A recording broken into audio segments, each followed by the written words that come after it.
Maybe we don't like the agenda as much as we like the man. And President Obama still has a high personal approval rating, but his policies are not so popular anymore. Alabama Congressman Joe Bonner will tell you he's an optimist, but he says there's a serious divide in our nation. And Bonner says that divide may not end anytime soon.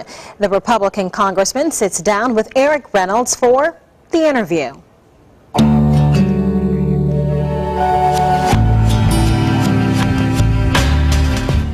I worked as hard as anyone to help secure the contract for Austell. Alabama Congressman Joe Bonner is expecting Austell's success to provide thousands of jobs in his district. There's nothing in the job description of a congressman that says he or she needs to get out there and help create jobs, but that's something I enjoy doing.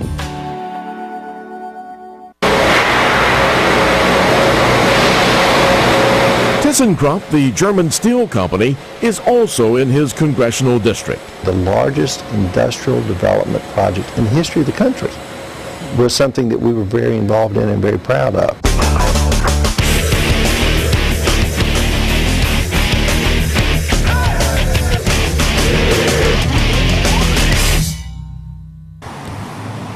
There seems to be a controversy a day in Washington. They say we don't like divided government, and yet more times than not, that's what we end up with. On Capitol Hill, our nation's divide, Bonner says, is unlike anything we've seen.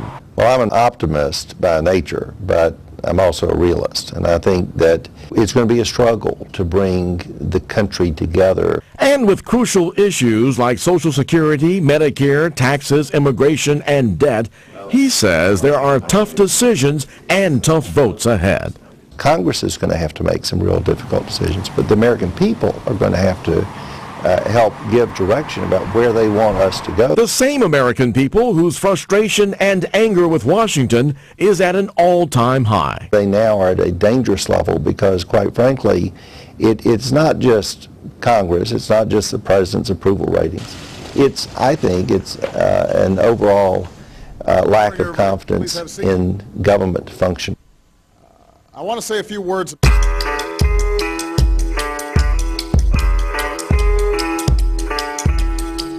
I think the Tea Party movement has been healthy for the country. Bonner says the Tea Party movement is giving concerned and frustrated Americans an opportunity to get involved. He says they're sending a message to Congress and the White House. Maybe we don't like the agenda as much as we like the man. And President Obama still has a high personal approval rating, but his policies are not so popular. I will not support any plan that puts all the burden for closing our deficit on ordinary Americans. So how does Congressman Bonner feel about President Obama's job performance? In fairness, he inherited a bad economy. He inherited a deep recession. With all due respect to President Obama, and I don't mean this to be a cheap political shot, but I think the fact is that no one really came into office with less experience at the federal level than President Obama did.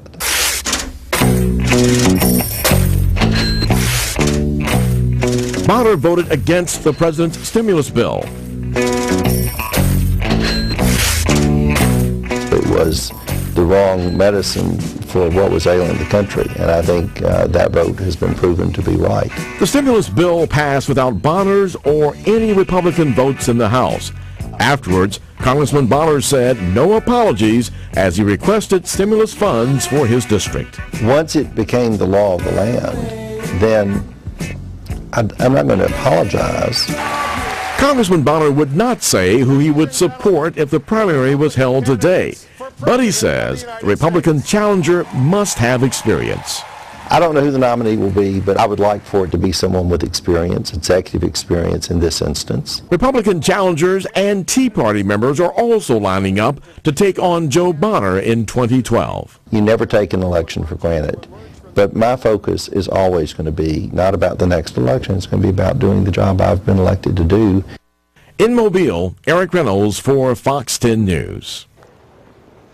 Congressman Bonner says next year's Republican primaries will be interesting. And he says even Speaker of the House, John Boehner, and House Majority Leader Eric Cantor are expecting as many as 4 or 5 challenges for their seats.